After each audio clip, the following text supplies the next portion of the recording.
ഇന്ത്യയുടെ അയൽരാജ്യങ്ങളിലൊക്കെ ജനാധിപത്യം ധ്വംസിക്കപ്പെടുകയാണ്. അവരൊക്കെ ജനാധിപത്യ രാജ്യങ്ങളാണെന്ന് അവകാശപ്പെടുന്നുണ്ടെങ്കിലും പലപ്പോഴും പട്ടാള ഭരണത്തിൻ്റെ കീഴിൽ അടിച്ചമർത്തപ്പെട്ട ഒരു ജനതയായിട്ടാണ് അവർ കഴിയുന്നത്. ഏറ്റവും ഒടുവിൽ ഇപ്പോൾ ബംഗ്ലാദേശിൽ നടന്ന സംഭവം നമുക്കറിയാം, പാകിസ്ഥാൻ, അതുപോലെ തന്നെ അഫ്ഗാനിസ്ഥാൻ. പക്ഷേ ഇന്ത്യയിലെ ജനാധിപത്യം ഇത്രയും വർഷമായി സുസ്ഥിരമായി മുന്നോട്ട് പോകുന്നുണ്ട്. ശരിക്കും നമുക്ക് അഭിമാനിക്കാവുന്ന ഒരു കാര്യം തന്നെയല്ലേ? ആണ്, ഡെഫിനറ്റായിട്ട് അതിന് സംശയമില്ല അർജന്റീന. ബിക്കോസ് നമ്മുടെ ഡെമോക്രസി എന്ന് പറയുന്നത് വേറൊരു തരം ഡെമോക്രസിയാണ്. ഇവർ പറയുന്ന മാതിരി ഡെമോക്രസിയല്ല. പാകിസ്ഥാൻ ആയാലും ബംഗ്ലാദേശ് ആയാലും ഈവൻ ശ്രീലങ്കയിലുണ്ടായിരുന്നു ഒരു കൂ ഉണ്ടായിരുന്നു, മാൾഡീവ്സിലുണ്ടായിരുന്നു, സേഷൽസിലുണ്ടായിരുന്നു. നമുക്ക് പിന്നെ മയന്മാർ പറയേണ്ട ആവശ്യമില്ല. മയന്മാർ ഇങ്ങനെ ഇപ്പോൾ ഓരോ കൊല്ലം കൂടുമ്പോഴും അല്ലെങ്കിൽ ഓരോ 5 കൊല്ലം കൂടുമ്പോൾ ഒരു പുതിയ ഭരണം വരും അവിടെ. അതെല്ലാം ആർമിയുടെ കൺട്രോളിലായിരിക്കും. നേപ്പാളിൽ നമ്മൾ കണ്ടു, എൻറ്റയർ റോയൽ ഫാമിലി അടിച്ചുപോയി കംപ്ലീറ്റ് ആയിട്ട്. അപ്പോൾ ഇതിലൊക്കെ ബേസിക്കലി നമ്മുടെ ഒരു ആർമിയുടെ ഡിസിപ്ലിൻ ആണ് ഇത് കാണിക്കുന്നത്. സുനുജി, എന്താ പറയുക, നമ്മുടെ ആർമിയുടെ ഡിസിപ്ലിൻ വേറെ ഡിസിപ്ലിൻ തന്നെ. നമ്മൾ മറ്റേ ആർമിക്കാരുമാരിയല്ല നമ്മുടെ രാജ്യത്തെ ആർമിക്കാർ. എന്താണ് അതിൻ്റെ കാരണം? അത് നമ്മൾ എന്തായാലും അറിഞ്ഞിരിക്കേണ്ടതാണ്. പാകിസ്ഥാനിൽ എന്താ നടക്കും? പാകിസ്ഥാനിൽ നമ്മൾ തുടക്കം തൊട്ട് കണ്ടിരുന്നു. അവിടുത്തെ ആർമി യായ ഖാൻ ആയാലും പർവേസ് മുഷറഫ് ആയാലും പിന്നെ കുറേ പ്രാവശ്യം ഈ പറഞ്ഞ ഈ പട്ടാള ഭരണം വന്നിട്ടുണ്ട്, അവിടെ പട്ടാള ഭരണം നടന്നിട്ടുണ്ട്. അപ്പൊ നമുക്ക് ഈ ബംഗ്ലാദേശിന്റെ കേസ് തന്നെ എടുക്കാം. നമുക്ക് ബംഗ്ലാദേശിലും ഇതേ പറഞ്ഞ മാതിരി കുറെ കൂ നടന്നിട്ടുണ്ട് അവിടെ. ഒന്ന് 15 ഓഗസ്റ്റ് 1975, നമ്മുടെ ഇന്നത്തെ ദിവസം തന്നെയാണ്. 1975 ബംഗ്ലാദേശിൽ ഒരു കൂ ഉണ്ടായിരുന്നു, മിലിറ്ററി കൂ ഉണ്ടായിരുന്നു. അത് തട്ടി അത് കുറച്ച് കഴിഞ്ഞപ്പോൾ അതിൻ്റെ ഒരു ഡിഫറൻസ് പോയി. അത് കഴിഞ്ഞ് വേറെ മാറിപ്പോയി. അവിടുന്ന് വേറൊരു കൂ നടന്നത് നെക്സ്റ്റ് നവംബർ 1975. അത് വേറൊരു കൂ ഉണ്ടായിരുന്നു. കൊണ്ടക്കാർ മുസ്താഖ് അഹമ്മദ് എന്നാണ് അങ്ങേരെ അവിടുന്ന് പവർന്ന് മാറ്റിയിട്ട് ബ്രിഗേഡിയർ ഖാലിദ് അങ്ങേരെ ടേക്ക് ഓവർ ചെയ്തു. ഈ 1977 തൊട്ട് 80 വരെ കുറേ കൂ 21 അസാസിനേഷൻ അറ്റംപ്റ്റാണ് സിയാഉർ റഹ്മാന്റെ നേരെ നടന്നത്. പക്ഷെ അതുമാതിരി പിന്നെ 1982 വേറൊരു ആർമിയുടെ ഒരു തട്ടിക്കയറി അവർ കയറി പിന്നെയും ഭരണം പിടിച്ചെടുത്തു 82. ഇതേമാതിരി നടന്ന് പിന്നെ 1996 ഒരു കൂ അറ്റംപ്റ്റ് ഉണ്ടായിരുന്നു. അബൂ സലേം എന്ന് പറഞ്ഞിട്ട് അവിടുത്തെ ഒരു ലഫ്റ്റനന്റ് ജനറൽ ആളൊരു കൂ നടത്താൻ നോക്കി. പക്ഷെ അത് അധികം കാലം പിടിച്ചെടുക്കാൻ പറ്റിയില്ല. അയാളെ പിടിച്ച് അയാൾ ട്രയലൊക്കെ നടത്തി. 2007 ഒരു കൂ ഉണ്ടായിരുന്നു, ഒരു കെയർ ടേക്കർ ഗവൺമെന്റ് വെച്ചു. അപ്പൊ അന്ന് ഒരു കൂ നടന്നിരുന്നു. ലഫ്റ്റനന്റ് ജനറൽ മൊയ്ൻ അഹമ്മദ് എന്ന ആളൊരു കൂ നടത്തി അവിടെ. ഈ പറഞ്ഞ ഒരു കെയർ ടേക്കർ ഗവൺമെന്റ് ഉണ്ടായിരുന്നു, ഈ പഴുത്തമാതിരി തന്നെ ഫോം ചെയ്തു. പക്ഷേ ഈ പറഞ്ഞ ഈ യൂണിസുള്ളമാതിരി എത്ര കാലം നിൽക്കുന്നത് കണ്ടറിയണം. അത് കഴിഞ്ഞ് നമ്മുടെ ബോർഡർ സെക്യൂരിറ്റി ഫോഴ്സിന്റെ മാതിരി ബംഗ്ലാദേശ് റൈഫിൾസിന്റെ ഒരു യൂണിറ്റ് ഉണ്ടായിരുന്നു. ബംഗ്ലാദേശ് റൈഫിൾസ് മെയിൻ ഇതാണ്. BDR തന്നെ വേറെ ബോർഡർ സെക്യൂരിറ്റി ഫോഴ്സുമാരുണ്ട്. അവിടെ BDRും ഇതേമാതിരി കുറെ ഈ പറഞ്ഞ ഈ കൂന്ന് പറയാൻ പറ്റില്ല, ഇൻഡിസിപ്ലിൻഡ് ആയിട്ടുള്ള കുറെ റിവോൾട്ടുകൾ ഉണ്ടായിരുന്നു ബംഗ്ലാദേശ് ബോർഡർ സെക്യൂരിറ്റി ഫോഴ്സിന്. അതും ഇന്ത്യൻ ആർമിയുടെ ഹെൽപ്പ് വെച്ചിട്ടാണ് അതിനെ അവർ തടഞ്ഞത്. 2009 ബംഗ്ലാദേശ് റൈഫിൾസ് ഇതേമാതിരി വേറൊരു പട്ടാള ഭരണം അവിടെ നടത്താൻ നോക്കി. അത് നടന്നു. ഈ പറഞ്ഞ മാതിരി ഫെബ്രുവരി 25-26 2009 ഈ റിബൽ ഫോഴ്സസ് ടേക്ക് ഓവർ ചെയ്തത്. അത് കഴിഞ്ഞ് 2011 പിന്നെ ഒരു കൂ ഉണ്ടായി ബംഗ്ലാദേശിൽ. അപ്പൊ നമ്മളൊക്കെ കേൾക്കുമ്പോൾ വിചാരിക്കുക സിനിജി, ഇത് ഇപ്പൊ നടന്നത് ഒരു എന്താ പറയാ ഒരു പുതിയ കൂ ആണ്. ഇതിനു മുമ്പൊന്നും ഹസീനമാരിയുള്ള ആളെയൊന്നും ഓടിച്ചിട്ടില്ല. ഷെയ്ഖ് ഹസീന ഉള്ളപ്പോൾ തന്നെ ഒരു മിലിറ്ററി കൂ ഉണ്ടായിരുന്നു അവിടെ. പറയുമ്പോൾ ഒരു 15 കാലം ഭരിച്ചതാണ്. എന്നിട്ടും അപ്പൊ നമ്മുടെ രാജ്യം അതേമാതിരി പാകിസ്ഥാന് പേര് പറയേണ്ട ആവശ്യമില്ല. അവിടെ ഏത് ഭരണം വന്നാലും അതിന്റെ പിന്നിൽ പട്ടാളാണ്. അതിലും അങ്ങനെയാണ് നടന്നു വന്നത് അവര്. അത് ഈവൻ ഒരു പ്രധാനമന്ത്രിയെ തൂക്കിക്കൊന്ന ആൾക്കാരാണ്. സുൽഫിക്കർ അലി ഭുട്ടോനെ തൂക്കിക്കൊന്ന ആൾക്കാരാണ് ഈ പാകിസ്ഥാനി ആർമി. അവർക്ക് വേണം, ബിക്കോസ് അവര് പട്ടാള ഭരണം ഇല്ലാണ്ട് പാകിസ്ഥാനിൽ നടക്കില്ല, ഒന്നും നടക്കില്ല. അതാണ് അവരുടെ മെയിൻ ആയിട്ട് ഒരു സ്ട്രാറ്റജി ആർമിയുടെ. പക്ഷെ സിനുജി ചോദിച്ച ഒരു പ്രശ്നമുണ്ട്, നമ്മുടെ നാട്ടിൽ എന്താണ് ഭാരത ദേശത്തിൽ ഇത് ഉണ്ടാവാത്തത്? അതൊരു നല്ലൊരു ഇമ്പോർട്ടൻ്റ് ആയിട്ടൊരു ഒബ്സർവേഷനാണ്. ഒന്ന്, നമ്മുടെ ഒരു ഡെമോക്രസി എന്ന് പറഞ്ഞൊരു തമാശയല്ല. ഇവർക്കൊക്കെ പാകിസ്ഥാനും ബംഗ്ലാദേശൊക്കെ ഡെമോക്രസി എന്നൊക്കെ പേരിന് വേണ്ടി പറയുന്നുണ്ട്. അവിടെ ഒരു ഡെമോക്രസി പരിപാടിയില്ലാണ്. നമ്മുടെ മാതിരി ഒരു ഇത്ര വലിയൊരു രാജ്യത്ത് ഡെമോക്രസി മെയിൻറ്റെയിൻ ചെയ്യാമെന്ന് തന്നെ പറഞ്ഞാൽ വളരെ കഷ്ടമാണ്. സർദാർ പട്ടേലിനെ സമ്മതിക്കുന്ന 543 ഈ പറഞ്ഞ പ്രിൻസ്ലി സ്റ്റേറ്റ്സിനെ എല്ലാം അക്കോമഡേറ്റ് ചെയ്തിട്ട് ഒരു രാഷ്ട്രം ഉണ്ടാക്കണേന് അതൊരു ശരിക്കുള്ളൊരു കേപ്പബിലിറ്റി ആയിരുന്നു സർദാർ പട്ടേൽ. ഒരിക്കൽ മാത്രമേ ഇന്ത്യയിൽ ഒരു മ്യൂട്ടിനി എന്ന് പറയാൻ ഉണ്ടായിട്ടുള്ളൂ. അത് നമ്മുടെ ഓപ്പറേഷൻ ബ്ലൂ സ്റ്റാർ കഴിഞ്ഞപ്പോൾ നമ്മുടെ സിഖ് ഒരു റെജിമെന്റിൽ കുറച്ചൊരു ചെറിയൊരു ഇതുണ്ടായിരുന്നു. അതും പൊളിറ്റീഷ്യൻസ് കളിച്ച കളിയായിരുന്നു അത്. പക്ഷെ അതിൽ അവർ വേഗം അപ്പം തന്നെ ഇൻഡിസിപ്ലിൻ ഉണ്ടായ ആൾക്കാരെ പിടിച്ചു, അവരെ ട്രയൽ ചെയ്തു. പിന്നെ അത് കഴിഞ്ഞ് ഒന്നും ഉണ്ടായിട്ടില്ല. നമ്മൾ കാര്യം ഓർമ്മിക്കും, നമ്മുടെ ആർമിയിൽ ഈ പൊളിറ്റിക്സിനായിട്ട് ഒരു കണക്ഷനും ഇല്ല.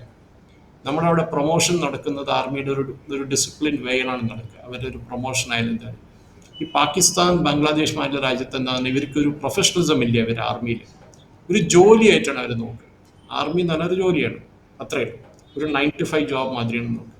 പക്ഷെ നമ്മുടെ രാജ്യത്ത് അതല്ല സിനുജി. അതാണ് അതിൻ്റെ മേജർ ഡിഫറൻസ്. ഈ ഇപ്പം മറ്റ് രാജ്യങ്ങൾ, ഇപ്പം നമുക്കറിയാം അഫ്ഗാനിസ്ഥാൻ ആയിക്കോട്ടെ അല്ലെങ്കിൽ പാകിസ്ഥാൻ ആയിക്കോട്ടെ, അവിടെ എന്ന് പറഞ്ഞാൽ ജനങ്ങൾ കുറച്ച് കഴിയുമ്പം അരാജകത്വത്തിലേക്ക് മാറുന്നു. അപ്പോൾ കുറച്ച് രാഷ്ട്രീയക്കാർ അവരോടൊപ്പം ചേരുന്നു, അഴിമതി നടത്തുന്നു. കുറച്ച് പട്ടാള ഉദ്യോഗസ്ഥർ അതിൻ്റെ പങ്ക് പറ്റാനായിട്ട് ചെല്ലുന്നു. കുറച്ച് രാഷ്ട്രീയക്കാരും പട്ടാളക്കാരും തമ്മിൽ വേറൊരു അഴിമതി നടത്തുന്നു. പിന്നീട് അത് പട്ടാള ഭരണമായി മാറുന്നു.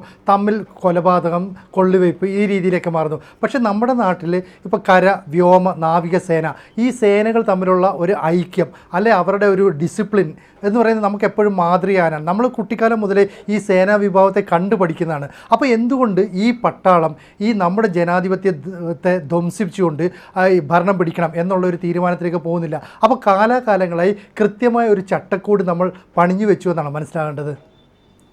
ആണ് സിനുജി. ഞാൻ പറയട്ടെ, ഒരു എക്സാമ്പിൾ തരാം. നമ്മളിപ്പോൾ തന്നെ വയനാട്ടിൽ നടന്ന ദുരന്തത്തിൽ ഒരു പാലം പണിയാൻ ഡിസൈഡ് ചെയ്തു. അവിടെ ഉണ്ടായിരുന്ന ഒരു പാലം അടിച്ചുപോയി ഈ ഉരുൾപൊട്ടലിൽ. അത് കഴിഞ്ഞപ്പോൾ ഒരു പാലം പണിയാന്ന് വെച്ചു. അപ്പോഴാണ് ഈ ബെയിലി പാലം പണിയാന്ന് വെച്ചത്. കുറേ മലയാളികൾ, നമ്മുടെ നാട്ടിലെ ആൾക്കാരും ആദ്യമായിട്ടായിരിക്കും ബെയിലി പാലത്തിൻ്റെ ഒരു കോൺസെപ്റ്റ് മനസ്സിലായത്. അതൊരു ഇംഗ്ലീഷ് ഒരു ആർമി ആള്, ഒരു ജനറൽ അല്ല, ഒരു ആർമി എഞ്ചിനീയർ ഡെവലപ്പ് ചെയ്ത് കൊണ്ടുവന്ന ഒരു ടെക്നോളജിയാണ് ബെയിലി പാലം. ടെമ്പററി സ്ട്രക്ചറാണ്, പക്ഷെ നല്ല സോളിഡ് ആയിട്ടുള്ള സ്ട്രക്ചർ. അതിൻ്റെ മുകളിൽ കൂടെ ലോറിയും വലിയൊരു ട്രക്കൊക്കെ പോകാൻ പറ്റും, JCB ഒക്കെ പോകും അതിൻ്റെ മുകളിൽ. അത് ആർമിക്കാർ യൂഷ്വലി അവർ ആർമി ഫോർമേഷനിൽ ആർമി മൂവ്മെന്റ് ഉപയോഗിക്കുന്ന സാധനമാണ് ബെയിലി പാലം. നമ്മൾ റിപ്പബ്ലിക് ഡേ പരേഡ് നടക്കുമ്പോൾ നമുക്ക് ആ പാലം കാണാം. അവരിങ്ങനെ പരേഡിൽ ഒരു ചെറിയ ഫോർമേഷനിൽ അത് കൊണ്ടുപോകുന്നത്. അപ്പോൾ അവർക്കൊരു ടെക്നോളജി അവരുടെ കയ്യിലുണ്ട്. അപ്പോൾ ഈ പറഞ്ഞ ഒരു ഡിസിപ്ലിൻ, ആർമി നമ്മളെപ്പോഴും പറയില്ലേ, ആർമി ലൈക്ക് ഡിസിപ്ലിൻ എന്ന് പറയും. അതേമാതിരി ഒരു ചട്ടം, നമുക്കൊരു ഡിസിപ്ലിൻ വേണം. വീട്ടിലും ഈ പറഞ്ഞ മാതിരി സ്ട്രോങ് ആയിട്ടുള്ളൊരു ആർമി ബാക്ക്ഗ്രൗണ്ടിൽ ആരെങ്കിലും ഉണ്ടെങ്കിൽ അവർ പറഞ്ഞതേ എല്ലാവരും കേൾക്കൂ, അങ്ങനെയൊക്കെ ഉണ്ടായിരുന്നു. എൻ്റെ മുത്തശ്ശൻ സെക്കൻഡ് വേൾഡ് വാർ വെറ്ററനായിരുന്നു. ആർമി ആയിരുന്നില്ല, പക്ഷെ മെഡിക്കൽ കോറിലായിരുന്നു. പക്ഷെ അദ്ദേഹം ഇറങ്ങി വരുമ്പോൾ തന്നെ ഞങ്ങൾക്കൊക്കെ ഇങ്ങനെ ചെറിയ കുട്ടികളൊക്കെ ഞങ്ങളിങ്ങനെ വറക്കി ശരിക്കും പറഞ്ഞു. ആ ഒരു ഡിസിപ്ലിൻ ആയിരുന്നു. ഒരു നോട്ടം കണ്ടു കഴിഞ്ഞപ്പോൾ അത് മതി, അത് പേടിച്ചു ഇതാവും നമ്മളൊക്കെ. അപ്പോൾ ആ ഒരു ഡിസിപ്ലിൻ വേണ്ട ഒരു ഫോഴ്സാണ് അത്. ആ ഡിസിപ്ലിൻ ഫോഴ്സിൽ നമ്മൾ ഒരു റെബൽ ഫാക്ടർ എപ്പോഴും അലോ ചെയ്തിട്ടില്ല. നമ്മളൊരു ഡിസാറ്റിസ്ഫാക്ഷൻ അലോ ചെയ്തിട്ടില്ല. ഞാൻ പറഞ്ഞ അവരുടെ പ്രൊമോഷൻ, ഇതാണ് മെയിൻ പ്രോബ്ലം. അവർ പ്രൊമോഷൻ ഒന്നുണ്ടാവും. പിന്നെ നെക്സ്റ്റ് അവർക്കുള്ള ഒരു മോട്ടിവേഷൻ, പ്രൊഫഷണലിസം, ഡിസിഷൻ എടുക്കാനുള്ള ഒരു കേപ്പബിലിറ്റി. ഇപ്പോൾ ജമ്മു കാശ്മീരിൽ കുറേ പേര് എൻ്റെ അടുത്ത് ചോദിക്കും, ഈ ആർമിയിൽ എത്ര ജവാന്മാർ മരിക്കുന്നു, എത്ര ഓഫീസർമാരും മരിക്കുന്നു? നമ്മൾ അതൊരു ലോക്കൽ ഈവൻ്റാണ്, ലോക്കൽ എൻകൗണ്ടറാണ്. അവിടുത്തെ കമാൻഡിങ് ഓഫീസർ ഒരു 2 മിനിറ്റിൽ ഡിസൈഡ് ചെയ്യണം എന്താ വേണ്ടതെന്നുള്ളത്. അപ്പോഴാണ് അവർ ഡിസിഷൻ മേക്കിംഗ് കേപ്പബിലിറ്റി വരുന്നത്. ഈ പാകിസ്ഥാനിലും ബംഗ്ലാദേശിലും പ്രോബ്ലം എന്താണെന്നുണ്ട്, ഒന്ന് അവിടുത്തെ അഴിമതി. അവിടുത്തെ ഭരണത്തിൽ വരുന്ന ആൾക്കാർ ആദ്യം തന്നെ എന്താ നോക്കുന്നത്, കാശ് എങ്ങനെ ഉണ്ടാക്കാൻ പറ്റുന്നു. ഞാൻ ഒരു എക്സാമ്പിൾ തരാം. പാകിസ്ഥാനിലെ എല്ലാ പൊളിറ്റീഷ്യൻസും, ഒറ്റ ആൾ കിട്ടുന്നുണ്ടാവും, എല്ലാ ലീഡിങ് പൊളിറ്റീഷ്യൻസും, എല്ലാ ലീഡിങ് ആർമി ഓഫീസർ, എയർഫോഴ്സ്, നേവിക്കാർക്ക് എല്ലാം ലണ്ടനിൽ സ്പെഷ്യലി വലിയ വലിയ വീടുകളുണ്ട്. ഇവർ ആദ്യം അതാ നോക്കുക. ആദ്യം വരലും ലണ്ടനിൽ വലിയൊരു വീട് വാങ്ങിക്കും. എവിടുന്നേ കാശ് കിട്ടുക? ഉള്ള ശമ്പളം വെച്ചാൽ കാശുന്നവർക്ക് ലണ്ടനിൽ വീട് വാങ്ങാൻ പറ്റിയായിരുന്നു. പക്ഷെ ലണ്ടനിൽ വലിയൊരു വീട് വാങ്ങും. അത് കഴിഞ്ഞ് ഇവർ റിട്ടയർ ആവാറാകുമ്പോഴേക്കും അങ്ങോട്ട് മാറും. അതിനു മുമ്പ് അവർ കുട്ടികളെ അങ്ങോട്ട് വിട്ട് അവിടെ പഠിപ്പിക്കും. അവരെ ഭാര്യമാർ അവിടെ തന്നെ ലണ്ടനിലാണ് താമസിക്കുക. അതേമാതിരി നമ്മൾ കാണാം പാകിസ്ഥാനിലെ പൊളിറ്റീഷ്യൻസ്, ഇമ്രാൻഖാൻ ആയാലും ആരായാലും. നമ്മുടെ നാട്ടിലുണ്ട് ഒരു 3 പാർട്ടികൾ, അബ്ദുള്ള ഫാമിലി. ഈ അബ്ദുള്ളയൊക്കെ ഷെയ്ഖ് അബ്ദുള്ള ആവട്ടെ, ഫറൂഖ് അബ്ദുള്ള ആവട്ടെ, ഉമർ, ഇവർക്കെല്ലാം ലണ്ടനിൽ വീടുണ്ട്. ഇവർ കൊല്ലത്തിൽ 10 മാസം ലണ്ടനിലായിരിക്കും ഇവർ, ഈ അബ്ദുള്ളാസ്. ഇപ്പോഴല്ല, പണ്ട് തൊട്ട് തന്നെ. ഇവർ കോമൺ കൾച്ചർ ഉണ്ട് ഇവർക്ക്. എന്നാൽ ഈ നാടിനെ എങ്ങനെയെങ്കിലും മുടിപ്പിച്ച് എവിടുന്ന് കാശ് കൊണ്ടുപോയി പുറത്ത് പോയിട്ട് നല്ല വലിയ വീട് വാങ്ങിച്ച് നല്ല ലക്ഷറിയസ് ലൈഫ്, കുട്ടികളെ യൂറോപ്യൻ കോളേജിലൊക്കെ പഠിപ്പിക്കുക, അല്ലെങ്കിൽ അമേരിക്കൻ കോളേജിൽ പഠിപ്പിച്ച് അവരങ്ങോട്ട് മാറും. അവർക്കത് മാത്രമേ ഉള്ളൂ. അതാണ് പാകിസ്ഥാൻ്റെ, പാകിസ്ഥാൻ 1947 ഉണ്ടോ അതേ സ്റ്റേറ്റിലാണ് പാകിസ്ഥാൻ ഇപ്പോഴും. ബംഗ്ലാദേശിനെ പറ്റി എത്ര വലിയ കാര്യങ്ങളൊക്കെ പറഞ്ഞിരുന്നു നമ്മുടെ ആൾക്കാർ. ബംഗ്ലാദേശിന്റെ പെർ ക്യാപിറ്റ അതാണ്. പക്ഷെ കോവിഡ് കഴിഞ്ഞിട്ട് ബംഗ്ലാദേശ് റിക്കവർ ചെയ്തിട്ടില്ല. ബിക്കോസ് അവരുടെ മേജർ എക്സ്പോർട്ട് തുണികളായിരുന്നു. നമ്മുടെ തിരുപ്പൂർ മാതിരി ടീഷർട്ടും ഷർട്ടും ഇങ്ങനത്തെ പരിപാടികളായിരുന്നു അവർ. അത് കോവിഡ് കഴിഞ്ഞപ്പോൾ റിക്കവർ ചെയ്യാൻ പറ്റും. ഇന്ന് വരെ റിക്കവർ ചെയ്തിട്ടില്ല.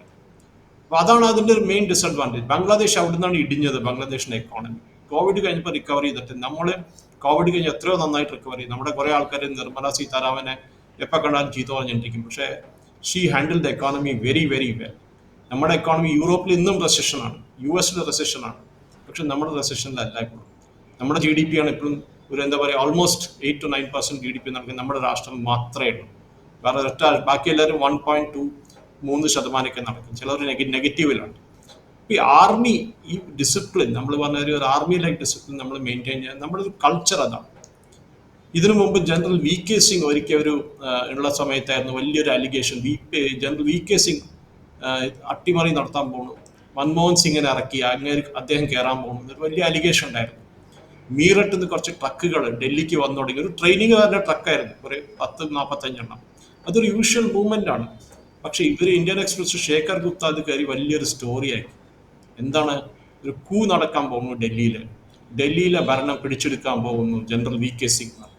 അങ്ങനെ ഒന്നും ഉണ്ടായിരുന്നില്ല, വെറുതെ ഒരു കഥയായിരുന്നു അത്. പക്ഷെ അത് ക്ലാരിഫിക്കേഷൻ തരില്ലോ, ആർമിക്ക് ക്ലാരിഫിക്കേഷൻ തരില്ലോ. ഈ പറഞ്ഞ നോണ ലോകം ചുറ്റി വരും നമ്മൾ ഷൂസ് ഇടുമ്പോഴേക്കും. ആ പരിപാടിയാണ് ഇത് നടന്നത്. പക്ഷെ നമ്മുടെ നാട്ടിൽ നടക്കില്ല അത്. സിനുജി, അതൊരു ഗ്യാരണ്ടി ഉണ്ട്. നമ്മുടെ ഡിസിപ്ലിൻ ആവട്ടെ, നമ്മുടെ ആം ഫോഴ്സസിൻ്റെ ഡിസിപ്ലിൻ ആവട്ടെ, നമ്മുടെ പൊളിറ്റിക്കൽ മെച്യൂരിറ്റി നമ്മുടെ പൊളിറ്റീഷ്യൻസിൽ, അതാരായാലും. പക്ഷെ റീസെൻ്റ്ലി ഒരു ചെറിയൊരു അറ്റംപ്റ്റ് നടന്നിട്ടുണ്ട് നമ്മുടെ ആർമിയിൽ ഒരു ഈ മാതിരി ഒരു ഡിസാറ്റിസ്ഫാക്ഷൻ കൊണ്ടാണ്. അത് നമ്മുടെ രാഹുൽ ഗാന്ധിയുടെ പരിപാടിയായിരുന്നു. രാഹുൽ ഗാന്ധി ഈ അഗ്നിവീർ സ്കീമിനെ പറ്റിയിട്ട് പിന്നെയും അഗ്നിവീറുകാർക്ക് അത് കൊടുക്കുന്നില്ല, അഗ്നിവീറുകാർക്ക് പെൻഷൻ കൊടുക്കില്ല, അവർക്ക് ഓൺ ഡ്യൂട്ടി അവർ മരണപ്പെട്ട് കഴിഞ്ഞാൽ അവർക്ക് കാശ് കിട്ടില്ല എന്ന് കുറേ അലിഗേഷൻസ് ചെയ്തു. പിന്നെ എല്ലാം മനസ്സിലായാലും പറഞ്ഞെല്ലാം നുണയായിരുന്നു എന്ന് ക്ലാരിറ്റി കിട്ടിക്കഴിഞ്ഞു. പക്ഷേ അതിനുള്ള ഡാമേജ് നടന്നു. അത് രാഹുൽ ഗാന്ധിയുടെ ഉള്ള പണ്ടോട്ടുള്ള അറ്റംപ്റ്റ് ആണ്. അത് ആർമിയെ ഒരു ഡിമോറലൈസ് ചെയ്യുക എന്ന് പറഞ്ഞാൽ രാഹുൽ ഗാന്ധിയുടെ ഒരു മെയിൻ സ്ട്രാറ്റജിയാണ്. പക്ഷെ അത് ചെയ്യാൻ പാടില്ല. നമ്മൾ ഏത് പൊളിറ്റിക്കൽ ഡിസ്പെൻസേഷൻ ആയാലും നമ്മുടെ ആർമി എന്ന് പറഞ്ഞാൽ ആം ഫോഴ്സസ്, അവരെ നമ്മൾ ഈ പൊളിറ്റിക്സിലേക്ക് കൊണ്ടുവരാൻ പാടില്ല. നമുക്ക് പൊളിറ്റിക്സ് അവർ കളിച്ചോട്ടെ, പക്ഷെ അതിൽ ആർമിയെ കൊണ്ടുവരാൻ പാടില്ല. അതാണ് മെയിൻ ആയിട്ടുള്ളത്. അപ്പോൾ അതൊരു രാഹുൽ ഗാന്ധി ചെയ്തൊരു അറ്റംപ്റ്റ് ഉണ്ടായിരുന്നു. പക്ഷെ അത് സക്സസ്ഫുൾ ആയില്ല. ഇതിനു മുമ്പ് പുൽവാമ നടന്നപ്പോൾ രാഹുൽ ഗാന്ധി പറഞ്ഞു പുൽവാമ ഗവൺമെന്റ് ഓഫ് ഇന്ത്യയാണ് നടത്തിയത്, മോദിയാണ് ചെയ്തതെന്ന് പറഞ്ഞു. സർജിക്കൽ സ്ട്രൈക്ക് ചെയ്തപ്പോൾ പറഞ്ഞു എനിക്ക് പ്രൂഫ് കാണണമെന്ന് പറഞ്ഞു. ബാലക്കോട്ട് നടന്നപ്പോൾ പറഞ്ഞു അവിടെ കുറച്ച് മരങ്ങൾ മാത്രമേ അടിച്ചു പോയില്ല, ഒന്നും ആയില്ലെന്ന് രാഹുൽ ഗാന്ധി പറഞ്ഞു. നമ്മൾ ഈ പൊളിറ്റീഷ്യൻസ് ഈ ആർമിയുടെ ഉള്ള ഡിവിഷൻ കൊണ്ടുവരാൻ നോക്കുന്നത്. അതേമാതിരി രാഹുൽ ഗാന്ധി ചോദിച്ചു എന്താണ് ആർമിയിൽ ഇത് ഒരു ഏരിയയിൽ നിന്നുള്ള ആൾക്കാർ എന്താ ഇല്ലാത്തത്, എന്താ കാസ്റ്റ് ബേസ് റിസർവേഷൻ ആർമിയിൽ ഇല്ലാത്തത്. ഇതൊന്നും പാടില്ല. ആർമി എന്ന റിസർവേഷനുള്ള സ്ഥലമല്ല. പക്ഷെ ആർമിയുടെ റെജിമെന്റ്സ് ഓരോരോ ഏരിയ എന്നാണ്. മഹാർ റെജിമെന്റ് ഉണ്ട്, ബീഹാർ റെജിമെന്റ് ഉണ്ട്, മദ്രാസ് റെജിമെന്റ് ഉണ്ട്, അങ്ങനെ കുറെ റെജിമെന്റ്സ് ഉണ്ട്, രാജ്പുത്താന റെജിമെന്റ് ഉണ്ട്, മറാഠ ലൈറ്റ് ഇൻഫൻട്രി ഉണ്ട്. അപ്പോൾ അത് അവരവരുടെ ഡിസിപ്ലിൻ നടത്തിക്കൊണ്ട്, പക്ഷെ നമ്മളതിൽ കയറി കളിക്കാൻ പാടില്ല. ശരിയാണ്, കുറച്ച് ജനറൽസ് ഈ റിട്ടയർ ചെയ്യാലും അവർ പൊളിറ്റിക്സിലേക്ക് കടക്കും. ജനറൽ VK സിംഗ് ഒരു എക്സാമ്പിളാണ് അതിൻ്റെ. പക്ഷെ അതൊരു എക്സെപ്ഷനാണ്. അവർ വന്നോട്ടെ, അത് കുഴപ്പമില്ല. പക്ഷെ അവരൊരു റിട്ടയർ ആയിട്ട് 5 കൊല്ലം വരെ ആർമിയിൽ ഒന്നും ആക്ടിവിറ്റി എടുക്കാണ്ട് പിന്നെ വന്നു കഴിഞ്ഞാൽ കുഴപ്പമില്ല. ഇമ്മീഡിയറ്റ് ആയിട്ട് ജോയിൻ ചെയ്യാൻ പാടില്ല എന്നാണ് എൻ്റെ ഒരു കാഴ്ചപ്പാട്. എന്തായാലും ഇന്ത്യ ലോകരാജ്യങ്ങൾക്ക് തന്നെ ഒരു വലിയ മാതൃകയാണ്. ജനാധിപത്യം ഇത്ര മഹത്തരമായ രീതിയിൽ മുന്നോട്ട് കൊണ്ടുപോകുന്നതിന് മാത്രമല്ല ഇവിടുത്തെ ജനാധിപത്യ തെരഞ്ഞെടുപ്പ് സംവിധാനങ്ങളുണ്ടല്ലോ, അതൊക്കെ തന്നെ ലോകത്തിന് തന്നെ വലിയൊരു മാതൃക തന്നെയാണ്. എന്തായാലും പാകിസ്ഥാനും ബംഗ്ലാദേശും ശ്രീലങ്കയും അതുപോലെ തന്നെ അഫ്ഗാനിസ്ഥാനും ഒക്കെ കണ്ടുപഠിക്കേണ്ട ജനാധിപത്യ രീതികളാണ് ഇന്ത്യയിൽ നടപ്പാക്കിക്കൊണ്ടിരിക്കുന്നത്. എന്തായാലും ഇത് ഈ ഒരു സ്വാതന്ത്ര്യ ദിനത്തിൽ നമുക്ക് ചർച്ച ചെയ്യാൻ കഴിഞ്ഞത് വളരെ സന്തോഷമുണ്ട്. നമുക്ക് മറ്റൊരു വിഷയമായി വീണ്ടും കാണാം. കൂടുതൽ വാർത്തകളും വിശേഷങ്ങളും നിങ്ങളിലേക്ക് എത്താൻ ABC മലയാളം സബ്സ്ക്രൈബ് ചെയ്യുക, ബെൽ ബട്ടണും അമർത്തുക.